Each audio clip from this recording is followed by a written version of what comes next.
हाँ जी मित्रों, कैसे हैं आप सब। अब 2-3 प्रश्न पिछली बार एक प्रश्न का मैंने उत्तर दिया और उसके बाद में क्लीन बीज मंत्र, नवारण मंत्र, इसके बारे में 2-3 प्रश्न हैं। उसको मैं एक एक वीडियो करके जवाब दूंगा।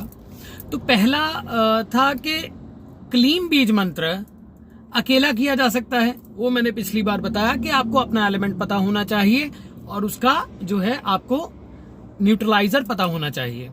अब उसके बाद में एक प्रश्न आया कि क्लीन बीज का न्यूट्रलाइजर क्या है।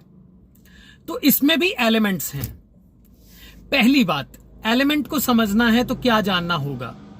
अब एलिमेंट में बहुत सारी चीजें आती हैं, जैसे कि आप सपोज इट आप पृथ्वी तत्वीय हैं तो आपका एलिमेंट पृथ्वी है, तो उसी प्रकार की डिजायर्स, उसी प्रकार की इच्छाएं, उसी प्रकार के जो वाइब्स हैं वो आप में होते हैं।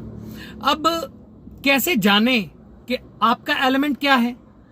आप पृथ्वी तत्वीय हैं, अग्नि तत्वीय हैं, वायु तत्वीय हैं, आकाश तत्वीय हैं। तो इसमें 3 तरीके होते हैं, 4 तरीके होते हैं। पहला तरीका होता है कि आप ये जाने कि आपका नक्षत्र कौन सा है। नक्षत्र अगर आपको समझ आ जाए, नक्षत्र का एलिमेंट समझ आ जाए, उसका स्वामी समझ आ जाए, उसका जो इफेक्ट है वो समझ आ जाए, तो फिर आप अपने एलिमेंट को जान सकते हैं। दूसरा है कि आपकी डिजायर्स, आपकी इच्छाएं क्या हैं, जो बेसिक आपका है वो कैसे काम करता है, आपका सबकॉन्शियस कॉन्शियस कैसे काम करता है, आपका चंद्र चार्ट क्या कहता है, चंद्र चार्ट में किस प्रकार के एलिमेंट्स दर्शाए जाते हैं, किस प्रकार का 5th हाउस कैसा है, आपका मून किस हाउस में है, ये एस्ट्रोलॉजी का इशू है। तो इसके लिए आप विश्लेषण के लिए कांटेक्ट कर सकते हैं।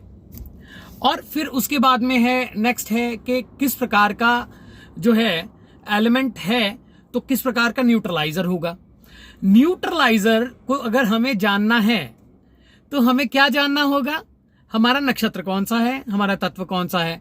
अब अगर सपोज इट किसी का अग्नि तत्वीय कम है और पृथ्वी तत्वीय ज्यादा है, तो हम उसे जो सेट ऑफ बीज मंत्रा देंगे वो अग्नि तत्वीय को साथ में बैलेंस करने वाला देंगे। अब अगर सपोज इट किसी के पास अग्नि तत्वीय कम है और पृथ्वी तत्वीय ज्यादा है, या फिर आकाश तत्वीय ज्यादा है, अग्नि तत्वीय कम है, या फिर पृथ्वी तत्वीय कम है, आकाश तत्वीय ज्यादा है, तो हम उसे उसी प्रकार की साउंड देंगे। हर व्यक्ति के लिए न्यूट्रलाइजर अलग अलग होता है।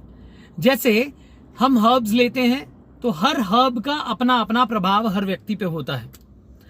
अब कोई कफ प्रवृत्ति वाला है, कोई पित्त प्रवृत्ति वाला है, कोई जो है वो वायु तत्वीय है, ठीक है, कफ वात प्रवृत्ति वाला है, तो उसकी प्रवृत्ति के हिसाब से ही उसे योग दिया जाता है मेडिसिन का।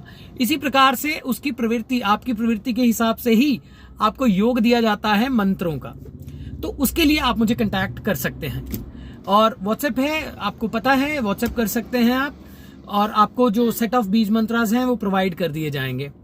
और अगर सपोज इट कोई आप ये चाहते हैं कि नहीं हमें तो अपना एक्सपेरिमेंट ही करना है भैया, तो फिर आप कर सकते हैं। वो आप श्रीम क्लीन के साथ श्रीम भी न्यूट्रलाइजर आता है, ह्रीम भी आता है, परंतु अगर उसको सही मायनों में जाना जाए कि देखिए, अब एक मंत्र है श्रीम ह्रीम क्लीम, एक मंत्र है ऐम श्रीम ह्रीम क्लीम, एक मंत्र है श्रीम ह्रीम क्लीम ऐम, एक मंत्र है ओम ऐम ह्रीम क्लीम, एक मंत्र है ओम ऐम ह्रीम श्रीम क्लीम।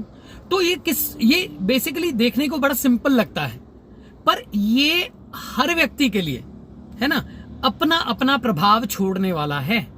अगर सपोज इट आपके अंदर, अब किसी का अग्नि तत्वीय अगर कम है तो हम उसे ह्रीम का संपुट ज्यादा देते हैं, अगर पृथ्वी तत्वीय कम है तो क्लीम का संपुट ज्यादा देते हैं। अगर उसका और तरह का जो उसका अट्रैक्ट करने का जो है what do you call, he wants to attract something which is not in his root chakras level, तो हम उसको बैलेंस करके, उसके अग्नि को बैलेंस करके, उसके वायु को बैलेंस करके फिर बताते हैं कि हाँ आप ये वाला बीज मंत्र जपें। परंतु अगर आप करना चाहते हैं, देखिए मैं सलाह तो नहीं दूंगा, परंतु फिर भी आप करना चाहते हैं तो आप ह्रीम को एज अ न्यूट्रलाइजर यूज कर सकते हैं। उसको कैसे कर सकते हैं, अगर आपके अंदर अग्नि ज्यादा है, ठीक है, अगर आपके अंदर अग्नि ज्यादा है तो ह्रीम नहीं श्रीम करें। अगर आपके मन पे बहुत आघात पड़ते हैं तो श्रीम नहीं ह्रीम करें। तो ये देखिए, बीज मंत्रों या फिर मंत्रों के साथ अगर आपको विद्या में पारंगत होना है तो आपको ये जरूर जानना होगा